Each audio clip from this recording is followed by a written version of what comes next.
Is breaking news ఉన్నాం. వికారాబాద్ లో కాంగ్రెస్ శిక్షణ శిబిరం నేడు ప్రారంభం కానుంది. మధ్యాహ్నం 2 గంటలకు సీఎం రేవంత్, పిసిసి అధ్యక్షుడు మహేష్ కుమార్ గౌడ్ ప్రారంభ సమావేశంలో ప్రసంగిస్తారు. ఏపీ, తెలంగాణకు చెందిన జిల్లా కాంగ్రెస్ కమిటీ, నగర కాంగ్రెస్ అధ్యక్షులకు శిక్షణ ఇవ్వనున్నారు. మార్చి 2 వరకు ఈ కార్యక్రమం కొనసాగనుంది. ఏఐసీసీ అధ్యక్షుడు మల్లికార్జున ఖర్గే, కాంగ్రెస్ అగ్రనేత రాహుల్ గాంధీ ఈ శిక్షణ శిబిరానికి హాజరు కానున్నారు. రైట్, ఇదే అంశానికి సంబంధించి ప్రతి సమాచారం మా ప్రతినిధి స్వామి ఫోన్ అందిస్తారు. స్వామి, మనం చూస్తున్న మొత్తానికి అయితే ఏపీ, తెలంగాణకు చెందిన జిల్లా కాంగ్రెస్ కమిటీ సమావేశం జరగనట్లుగా తెలుస్తోంది. దీనికి some డీటెయిల్స్ ఏంటి?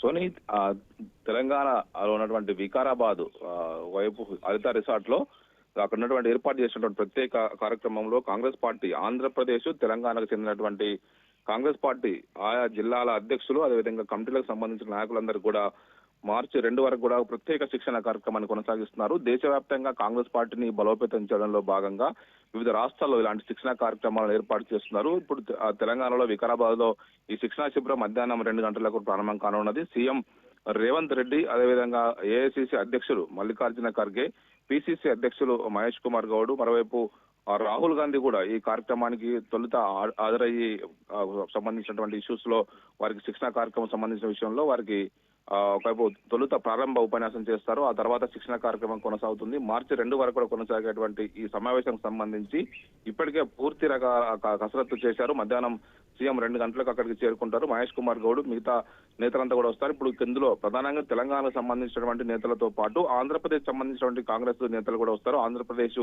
పిసిసి అధ్యక్షులు వైఎస్ షర్మిలతో పాటు మిగతా నాయకత్వం అంతా కూడా హాజరవుతుంది. కాంగ్రెస్ పార్టీని బ్లాక్ స్థాయిలో నుంచి డెవలప్ చేయాలని చెప్పేసి కూడా మరింత స్ట్రెంథెన్ చేయాలి. వచ్చే లోక్సభ ఎలక్షన్ నాటికి దేశవ్యాప్తంగా కాంగ్రెస్ పార్టీ ఎలక్షన్స్ కు సమాయత్తం చేయడంతో పాటు ఆయా స్థానిక అంశాలపైన పోరాటం చేయాలని చెప్పేసి ఇప్పటికే ఏఐసీసీ పదే వివిధ కార్యక్రమాలకు పిలుపునిస్తుంది. అందులో భాగంగానే జిల్లా అధ్యక్షులకు వైపు ఆయా పార్టీకి సంబంధించిన కాంగ్రెస్ పార్టీ కమిటీకి సంబంధించిన నాయకులందరూ కూడా ఈ శిక్షణ కార్యక్రమాన్ని కొనసాగిస్తారు. దేశవ్యాప్తంగా అనేక రాష్ట్రాల్లో కూడా ఈ శిక్షణ కార్యక్రమాలు కొనసాగుతున్నాయి. అందులో భాగంగానే తెలంగాణలో కూడా ఈ కార్యక్రమాన్ని ఏర్పాటు చేశారు. ఇందులో ఆంధ్రప్రదేశ్, తెలంగాణకు సంబంధించినటువంటి 2 రాష్ట్రాలకు సంబంధించినటువంటి నాయకత్వం అంతా కూడా శిక్షణ కార్యక్రమంలో పాల్గొననున్నది. Soni, right, thanks for the information.